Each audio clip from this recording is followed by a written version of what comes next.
just...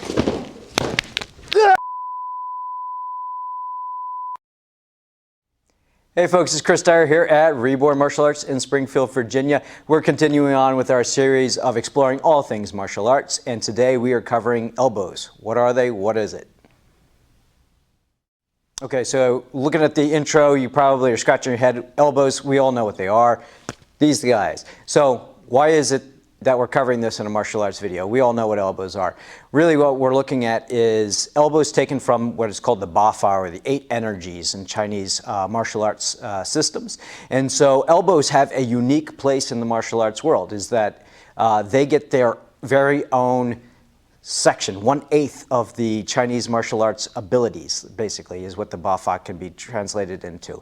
And so we have different concepts that are kind of like broad, but then when it comes to this one particular thing, the elbow, why is it so particular? Why is it get its own strike? Let's examine that real quick. Let's take a look at some of its virtues and why we use them in martial arts. Okay, so again, we're talking about elbows as it pertains to specifically Chinese martial arts, or Jolt, which is, again, 1/8 of the Ba Fa, or the 8 energies in Chinese martial arts systems. So why are they so important? Why is 1/8 of the abilities dedicated to elbows? So let's talk about their versatility. First of all, if you watch some of our boxing videos that we've put up recently, we've covered Daniel Mendoza's high blocks. We're using these things as awesome blocks. So why they're so great: if Mike throws a strike, whatever it happens to be, I can cover into this position. It's not only allowing me to cover, but what am I doing when I do this?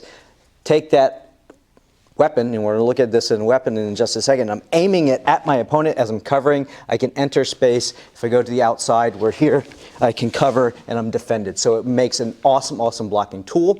Obviously, if attack is coming in my midsection, I use my elbow, I can drop this down. If he's going for a rib strike, again, just dropping that elbow down, you can take some serious impact here, really do some hard deflections, and it makes a very persuasive block.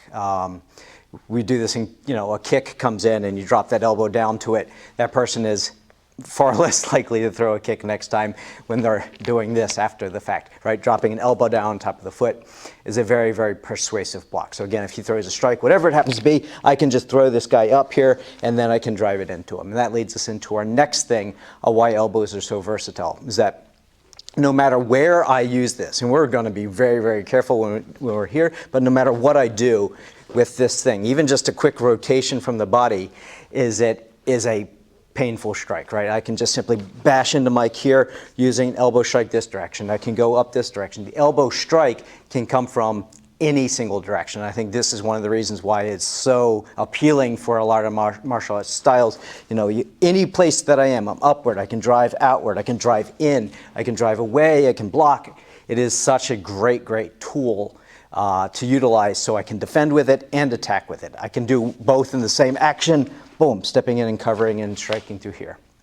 The next one is its versatility as far as being able to manipulate a person, right? So if I hold on to Mike's arm and he moves this thing around, he moves the body around, he can collapse the structure and whatnot. He gets out of this really well. But if I stop this joint from being able to move, I can stop Mike from being able to move, essentially, right? So if he wants to hit me with that other arm and I block his elbow off, because it is such a vital part of our body, we're so connected to it just structurally, you can really manipulate a person's structure. So I can manipulate him this direction. We can use it for joint locks and things like this. I can, if I get this arm bent back, manipulate it over. There's so many different ways to manipulate this structure and really off balance my opponent. Yeah, you have these types of techniques and whatnot where we're locking that joint up. And then finally, we can use it as a means of just kind of off balancing in person without doing it as strikes. So for example, if I can just manipulate this structure, just kind of locking into him. So we talk about these a lot in sort of like our soft style defensive classes, where if I don't want to actually hurt him, but I want to push him back, I have a natural ledge, I like to call it, like body points where I'm not going to slide off him. If I hit here in the chest, sometimes your person rolls with it, but if I press in here, I can lock this person up pretty well. Right? Yeah, obviously he can move his arm, but I have this like connection point. So go ahead and move your arm around.